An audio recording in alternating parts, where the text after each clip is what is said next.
Yo, what's going on guys, and welcome back to another video. And today I'm doing What If Naruto with the reincarnation of Hagoromo, Hamura, Indra, and Ashura part 2.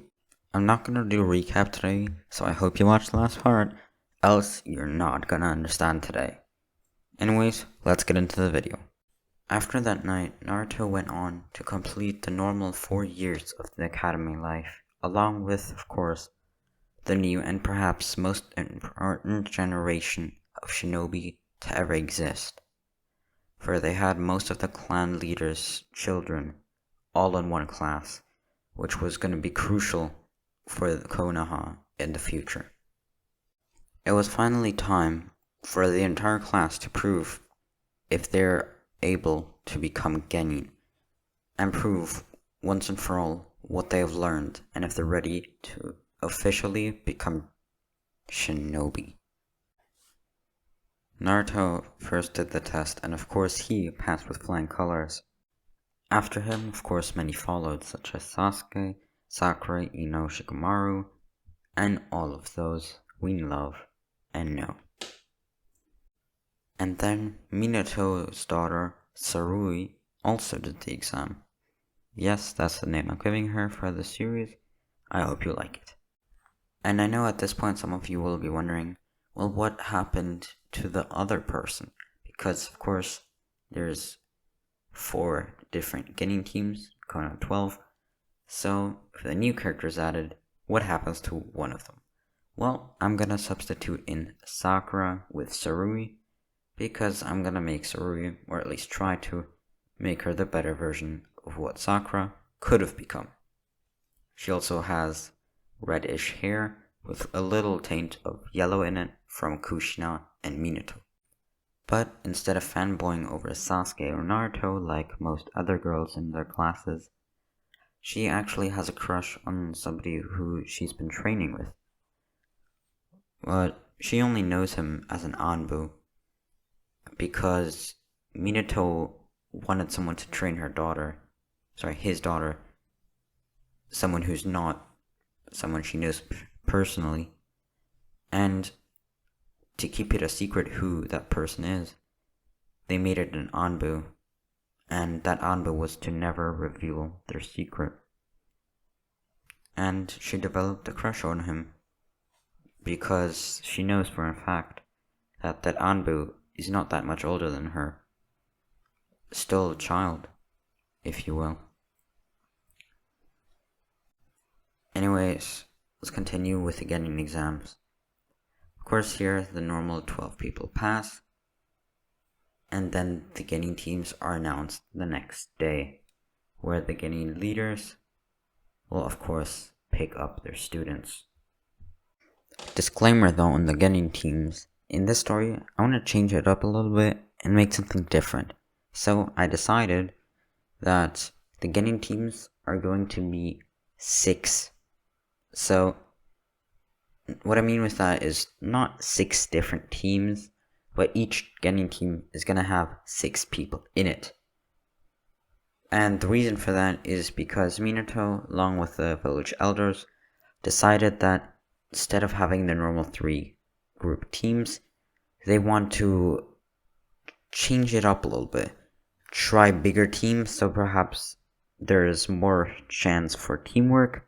And also, they could do bigger missions earlier on, which could benefit the village more than you believe. And of course, with such big teams, there's also 3 teachers for each team. And, well, 3 teachers, sensei, higher level shinobi, whatever you want to say, right? But there's 3 guardians, I guess you could say. And for one team, which is the first team I'm gonna say, is Shikamaru, Ino, Choji, of course, Ino Shikacho, Sasuke, Sarui, and Hinata. However, since 13 people passed the exam this year, I kind of had to change it up a little bit and put Naruto in there for good measure. And the reason that Naruto was put in this team is because, as you can probably guess, all of the, well, sons and daughters of the clan leaders are in this team. Hinata Hyuga, Sasuke Uchiha, and of course, Inoshi Kacho. We all know and love. And Sarui kind of counts not just as the Hokage's kid, but also as the last remaining Namikaze, of course, except for Minato, and the last remaining Uzumaki, at least that they know of. Of course, they don't know people like Nagato or Karin, at least not yet. So Naruto is on this team, and this time, they're the ones who are picked up first by Itachi, Shisui, who are both now not quite abandoning, but taking a back foot on their Anbu duties by ask of Minato, who knows that they're extremely capable, and if something happens that is not planned, they can step in. And of course Naruto's there if something really bad happens. And the third one, I think we all know and love, Kakashi Hatake. And of course they don't come late because Shisui and Itachi went to Kakashi because they knew he was going to be late, so they took him with them to go to the academy as their first senseis. They pick up the whole team and then go to the roof. They barely even looked at the students. They just said, "Come to the roof, we'll meet there," and left the classroom in a flash. However, when they arrived at the roof, Naruto was already there. Kakashi was speechless. He'd seen Naruto only a few times before, but he knew how much of a menace Naruto truly was. He was strong, powerful, knowledgeable, and had a high position in the Konoha Leaf Village, even though not many people knew about it.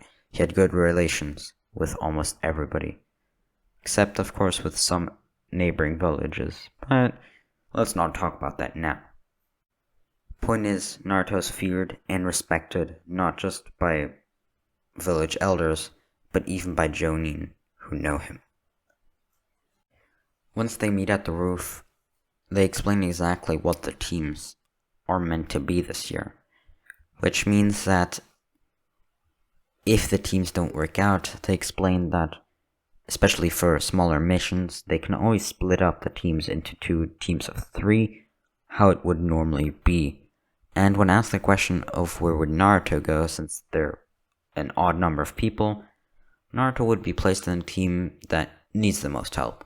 So basically, Naruto would just be another sensei on the mission to supervise them. Then they start introducing themselves. First, Itachi starts. And of course, by this point, Sasuke and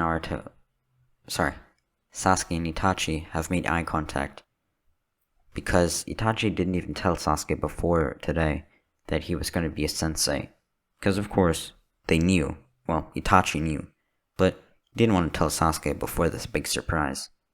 They had a good relationship, and of course they had to make jokes and surprises all the time to keep it funny but chill. So Itachi says, "Well, my name is Itachi Uchiha. I love cooking, caring for my family, and I've been a ninja for quite a while now. I served in the Anbu, and now I'm new to being a sensei. It's nice to meet you guys." Then he looks at Shisui, and he goes, "Well, I'm basically the same as Itachi. I worked with him in the Anbu, and I'm new to being a sensei. I hope you guys enjoy the time with us." Then Kakashi has to go, but since he's still pretty sleepy, since Kakashi slept until about 30 minutes before they came into the classroom, he just says, "Hi, I'm Hatake Kakashi. Nice to meet you." And the reason that he at least gives an effort is not only because, well, Naruto, Itachi, and Shisui are there, but because, kind of important people. And, Minato personally wanted Kakashi to take this role, so it is important to him as well. And then the newly formed Genin team starts introducing themselves. First, of course, Sarui. She says, "My name is Sarui Namikaze Uzumaki, though you can just call me Sarui. I'm looking forward to working with you guys, and I want to become the first and strongest female Hokage to ever exist. Believe it!"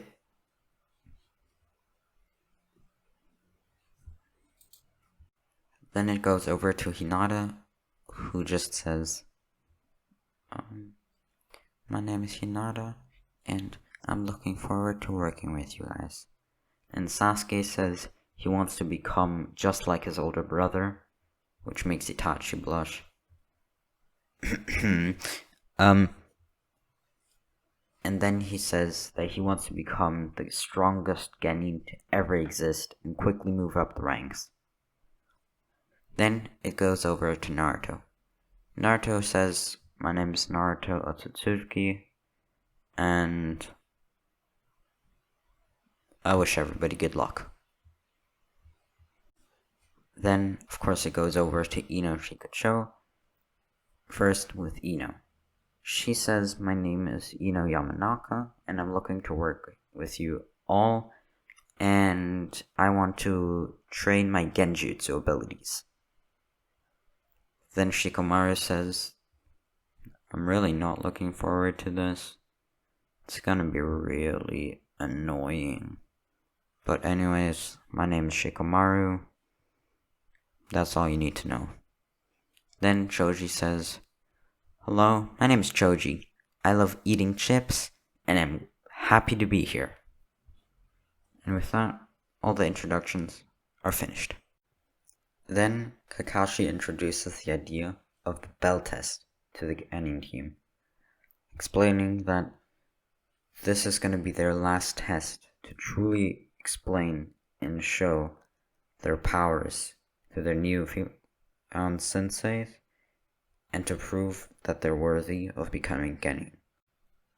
Everybody's bummed out at the idea of another test, but of course Naruto already knows what this is going to be, since he's himself made many of the bell tests, and was even one of the people that came up with the idea. So they're told not to eat, but of course Naruto doesn't listen, because he won't vomit, no matter what happens. They start the test, and of course the senseis aren't as late. They are 5 minutes later than they said they'd be, but not that late. Especially comparing to Kakashi and canon, it's really not that late. The senseis explain the test in more detail, and then they start. All the Genin start rushing in, though after failing the first time, Kurui, Ino, Shikamaru, as well as some others, try to come up with an idea, and then Shikamaru finally says, "We should work as a team. Everybody retreat. We'll think of a plan, and then get him afterwards. We still have time, since they would be given time until the end of the day."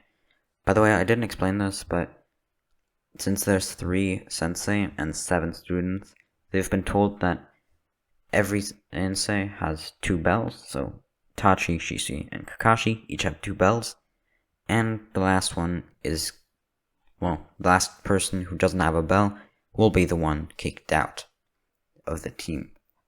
But Naruto neither attacked nor retreated to make a plan, since realistically, if that's what it was about, he could take the belts at any point in time, but he knows it's teamwork, so he doesn't really care about the test, because if it really comes down to it, in the last 5 minutes he can just tell everybody what to do, and they'll pass anyways. So he's leaning against a tree just to watch what the newly found Genins will do. They make a plan with Shikamaru and Ino's help, And with that, they try to overcome one sensei at a time, since Shisui and Itachi, as well as Kakashi, spread out, each one about 100 meters away from each other, exactly for these kinds of plans, for the students to have as much chances as possible, as much shots at teamwork as possible. So, first, all of them would go onto Itachi, and although Sasuke knew that Itachi would be strong, he did think that they could have a chance at beating Itachi and actually getting his belt. So, they tried their best. Shikamaru using his shadows, Ino trying to use her mind control tricks, and so on and so forth. Of course, they did manage to, and Itachi did go easy on them. He wasn't so brutal as Kakashi to use stuff like genjutsu that would scar them, but he didn't go too easy as if they were training. He did want to at least try to put the idea in their head that this is serious. So after failing continuously, Naruto went over to Shisui with open arms. So, how long do you think they'll take? He asked. I think they'll pass in about the next 10 minutes. It could be right now with your help, Shisui responded. Yeah, but I don't really want to, and I mean it is their test anyways, so I guess you're right, Shisui responded. After that, Naruto goes back to his tree, waiting for the genin to make their move. Then they retreat once more, going over to Naruto since they do know that he's pretty strong, at least as strong as Sasuke, and ask him why he's not participating and that with him they could have perhaps even beat Itachi. Naruto tells them that that's an unrealistic goal and gives them the tip that they've basically already passed since they've worked in a team, because the actual objective isn't to get the belts. The only reason Naruto told them is because there's a discount today, and that's all Naruto wanted. And he didn't want to get home too late, so he kind of wanted to finish this test pretty early. So Naruto went up and at least gave the impression that he was throwing one or two shuriken and kunai, though not even aiming correctly. They pass, and all three sensei are happy. Naruto goes, eats his ramen, and is over the moon. For Ichiraku ramen is still his favorite after almost 100 years and 3 generations of ramen makers. After this, the newly found Team 7, and whilst there isn't actually 7 teams, it is still going to be called Team 7, mostly for my nostalgia, but it's easier, and Team 7 has been the legendary teams for generation. I mean, first it was Hashirama's team, then, Hiruzen, then Jiraiya, Minato, and now Kakashi's. So it just makes sense for it to be called Team 7. So Team 7 does a whole bunch of D-rank missions. When I say a lot, I mean like literally every single D-rank mission there is in the village, except for a few for the other genin to do. So, yeah, they do about 300 D-rank missions in the matter of 2 weeks, with about 100 of them being from Naruto alone.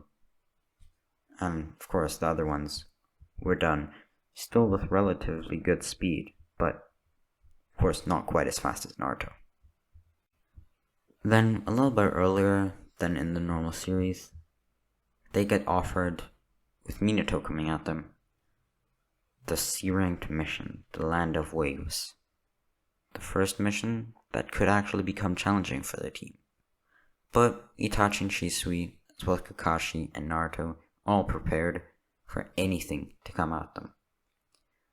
So, that's where I'm going to leave off the video. Hope you enjoyed. Make sure to like, subscribe, and I'll see you in the next one. Peace.